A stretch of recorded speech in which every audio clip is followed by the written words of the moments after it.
So the NWSL plans to be the first American sports league back, but some U.S. women national team players might be on a different thought process. And I'm on QE position number 6 on Cox because my internet's down, so this is just a recording on my desktop. So I might end this broadcast based on what happens with my Cox. And by the way, Cox Communications suck. I got the Gigablast crap, and it's not working. It's not faster. It's horrible. And I'm probably just don't have the right equipment. But I'm going to find out shortly because I'm QE number 4, and I'll have to pause this podcast, but no big deal.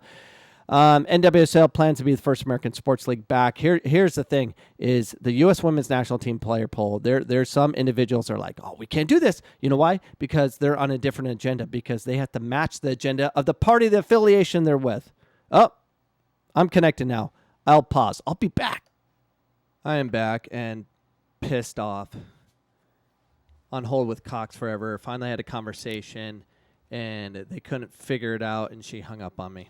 I wasn't mean either, or we got disconnected or whatever. But I have no Wi-Fi right now, and I'm very ticked off about that, which is going to delay my launch of my podcast today, and that sucks. So I'm going to go to Best Buy or wherever I can go and get another flippin' router in hopes it all works out. But the National Women's Soccer League is on the cusp of announcing it will return with a tournament-style competition in late June, making it the first American sports league to return during the COVID-19 pandemic. But there are still more questions than answers, even as sources told Yahoo Sports. An official announcement could come early as of today. The tournament, sources said it would be the last week of June and run until late July in Utah.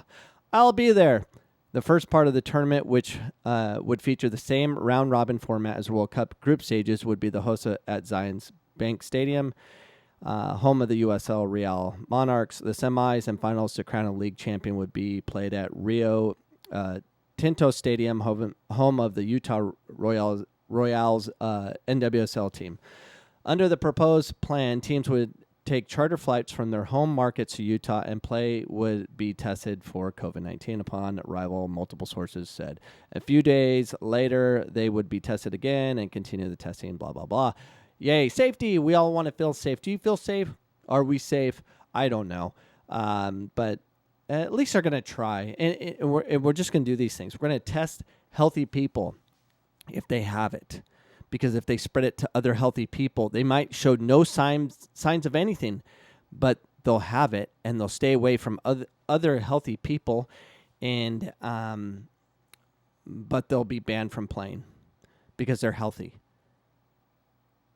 Let me tell you something, ladies and gentlemen. COVID-19 does not kill the healthy. It kills the sick. It kills the ones that smoke. It kills people that are overweight. It kills people that are eating the wrong way, just unhealthy people. But we're going to test the healthy, because if the healthy have it, they could spread it to other healthy. I don't get it. No one gets it, but we're trying to create an appearance.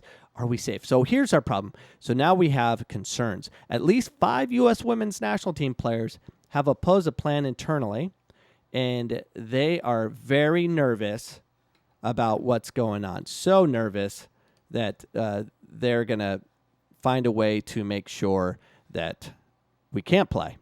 So, 5 sources said, while at least 3 others have voiced support, but most players remain undecided and they are waiting for additional details. What do you mean additional details? Here's your additional details, okay? You're being hoodwinked into this scariness. We're being scared. Why? Because we have social media and so many stories. The fact that we don't know the details means that it's not real. Okay? It's not real. I'm not saying COVID-19 is real, just like the flu's real. Cancer's real. TB's real. AIDS is real. You name it, it's real. And that's life.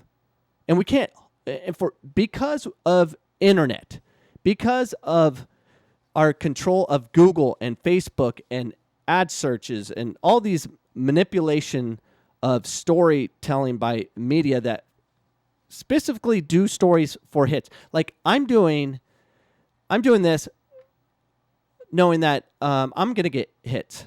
I'm manipulating you to listen to me. Everyone's manipulating everything. The problem is some do it really well, and they control things very well. And the thing is, oh, you're a conspiracy theorist. You know who knows that?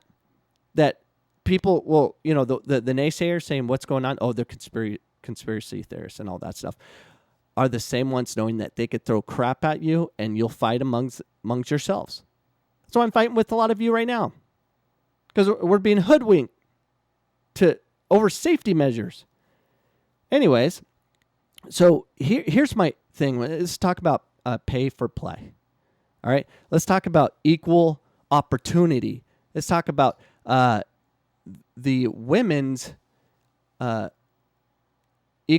pay to play, or what is it called? The lawsuit they're doing. They want equal pay. So you want equal pay? Take a risk. Take a risk that you might get COVID-19 and you'll survive it.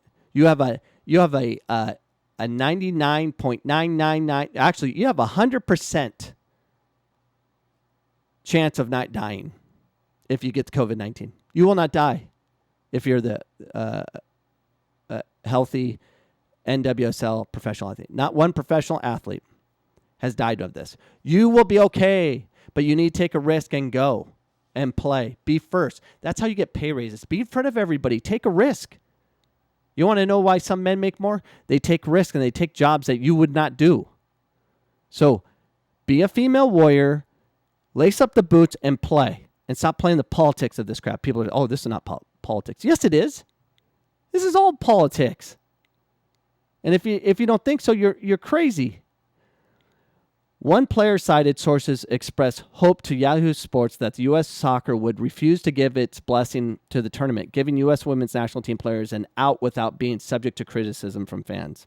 Great. But U.S. Soccer, which has been accused in the past of meddling in the league scheduling too much, is leaving it up to the NWSL to develop and execute their plan. U.S. Soccer medical staff raised early concerns to the NWSL about proposals. Okay, medical staff. The medical staff, their job is no different than Dr. Fauci.